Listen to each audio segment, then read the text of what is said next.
അരുൺ ടോക്സിൻ്റെ പുതിയൊരു വീഡിയോയിലേക്ക് എല്ലാവർക്കും സ്വാഗതം. അപ്പം അരുൺ ടോക്സിൻ്റെ യൂട്യൂബ് ചാനലിൽ കുറേ കാലങ്ങളായിട്ട് വീഡിയോകൾ ഉണ്ടായിരുന്നില്ല. പക്ഷേ ഞാൻ വിചാരിച്ചു ഒന്നുകൂടെ ഇത് പൊടി തട്ടിയൊക്കെ എടുത്തിട്ട് പുതിയ കുറച്ച് വീഡിയോ ഒക്കെ ആഡ് ചെയ്തിട്ട് ഇൻഫോർമേറ്റീവ് ആയിട്ടുള്ള വീഡിയോയും കാര്യങ്ങളും കുറച്ച് ഫണ്ണി വീഡിയോസൊക്കെ ആഡ് ചെയ്തിട്ട് നിങ്ങളിലേക്ക് പ്രേക്ഷകരിലേക്ക് എത്തിക്കാമെന്ന് വിചാരിച്ചു. അപ്പം തീർച്ചയായിട്ടും നിങ്ങളുടെ സപ്പോർട്ടും സഹകരണവും ഉണ്ടാവുമെന്ന് വിചാരിക്കുന്നു. അപ്പം വീണ്ടും ഈ വീഡിയോയൊക്കെ ഒന്ന് പൊടി തട്ടിയെടുക്കുമ്പോൾ നിങ്ങളുടെ സപ്പോർട്ടില്ലാതെ പറ്റില്ല എന്നറിയാലോ. സോ എല്ലാവരും ഈ ചാനൽ സബ്സ്ക്രൈബ് ചെയ്യുക. കൂടാതെ ബെല്ലൈക്കണൊക്കെ ഒന്ന് പ്രസ് ചെയ്ത് കഴിഞ്ഞാൽ ഉള്ളൊരു ഉപകാരമായിരുന്നു, എല്ലാവരിലേക്ക് എത്തിക്കുക. അപ്പം ഞാൻ ഇന്നത്തെ വീഡിയോയിൽ മെയിനായിട്ട് പറയാൻ ഉദ്ദേശിക്കുന്നത് ഇത്ര മാത്രമാണ്. കാരണം ഓസ്ട്രേലിയയിലോട്ട് വരാൻ ആഗ്രഹിക്കുന്ന ഒരുപാട് പേരുണ്ട്. അപ്പോൾ ഇവരൊക്കെ കാണുമ്പോൾ നമുക്ക് എന്താണ് ഈ ഓസ്ട്രേലിയയിലോട്ട് എങ്ങനെയാണ് എത്തിച്ചേരുക എന്നുള്ള കാര്യത്തെക്കുറിച്ച് കുറേ കൺഫ്യൂഷനൊക്കെ ഉണ്ടാവും. അങ്ങനെ നമ്മൾ നെക്സ്റ്റ് സ്റ്റെപ്പ് സെർച്ച് ചെയ്യുമ്പോഴായിരിക്കും ഈ PR വിസ 482, 186, 190 എന്നൊക്കെ പറഞ്ഞിട്ട് ഒരുപാട് കാര്യങ്ങളൊക്കെ എത്തുന്നു. ഓക്കെ, അപ്പം ആദ്യമായിട്ട് നമുക്ക് ഈ PR വിസ ഏതൊക്കെയാണ് ഉള്ളതെന്ന് എൻ്റെ അറിവിലുള്ള കാര്യങ്ങളൊക്കെ ആയിട്ട് ഞാൻ പറഞ്ഞു തരുന്നത്. കൂടുതലായിട്ടുള്ള ഒരുപാട് കാര്യങ്ങളൊക്കെ നിങ്ങൾക്ക് നമ്മുടെ ഫേസ്ബുക്കിലും വെബ്സൈറ്റിലും കാര്യങ്ങളൊക്കെ സെർച്ച് ചെയ്ത് കഴിഞ്ഞാൽ ഇഷ്ടം പോലെ കിട്ടും, ഈവൻ ഗൂഗിളിൽ വരെ കിട്ടും. ആദ്യമായിട്ട് പറയട്ടെ, 189 എന്ന് പറയുന്ന ഇൻഡിപെൻഡൻറ്റ് വിസേനെ കുറിച്ചാണ് പറയുന്നത്. 189 എന്ന് പറയുന്നത് നമുക്ക് നിശ്ചിത പോയിൻ്റ്, അത് EOI നമുക്ക് എക്സ്പ്രഷൻ ഓഫ് ഇൻട്രസ്റ്റ് അറിയിച്ച് കഴിഞ്ഞ് കഴിഞ്ഞാൽ നെക്സ്റ്റ് വിസ പ്രോസസ്സിംഗ് ആണ്. ആ വിസ പ്രോസസ്സിങ്ങിനകത്ത് നമുക്ക് മീറ്റ് ചെയ്യേണ്ട പോയിൻറ്റുകൾ എന്ന് പറയുന്നത് 65 ആണ് ഏറ്റവും കുറവ്.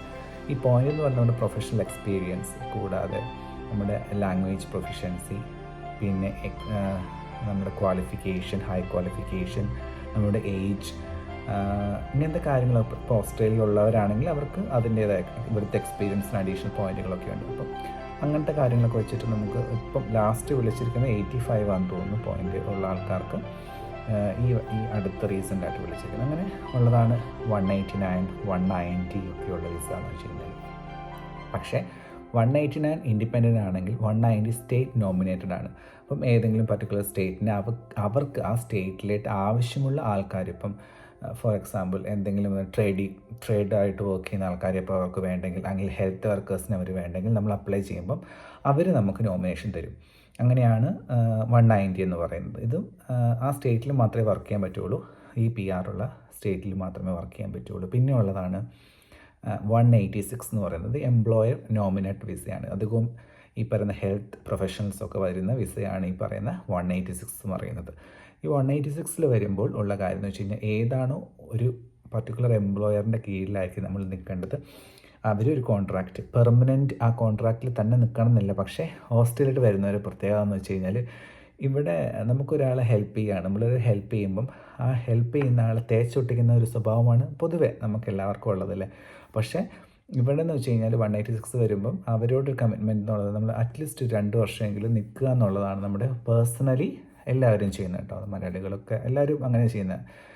അല്ലെങ്കിൽ വളരെ ഡിഫിക്കൽട്ടായിട്ടുള്ള സിറ്റുവേഷൻസ് കാരണം ഭയങ്കര റേസിസം എന്ന് വെച്ച് കഴിഞ്ഞാൽ ഇവിടെ അത്രയ്ക്ക് ഉണ്ടെന്നൊന്നും എനിക്ക് തോന്നിയിട്ടില്ല. ലാംഗ്വേജ് ബേസ്ഡ് അല്ലാതെ കളറിൻ്റെ ബേസ്ഡൊന്നും റേസിസം ഉണ്ടെന്ന് എനിക്ക് തോന്നിയിട്ടില്ല. അല്ലെങ്കിൽ ഭയങ്കരമായിട്ട് മെൻ്റലി അല്ലെങ്കിൽ ഫിസിക്കലി എന്തെങ്കിലും പ്രശ്നം ആ സ്ഥലം കൊണ്ടോ അവിടുത്തെ വർക്ക് കൊണ്ടോ ഉള്ള പ്രശ്നങ്ങളൊക്കെ ഉണ്ടെങ്കിൽ മാത്രമേ നമ്മൾ അങ്ങോട്ടും ഇങ്ങോട്ടും പോകത്തുള്ളൂ. അതാണ് 186 എന്ന് പറയുന്ന വിസ. നിങ്ങൾക്ക് എന്തെങ്കിലും ഡൗട്ട്സ് ഉണ്ടെങ്കിൽ ഈ കമൻറ്റ് ബോക്സിൽ ചോദിക്കുക കേട്ടോ.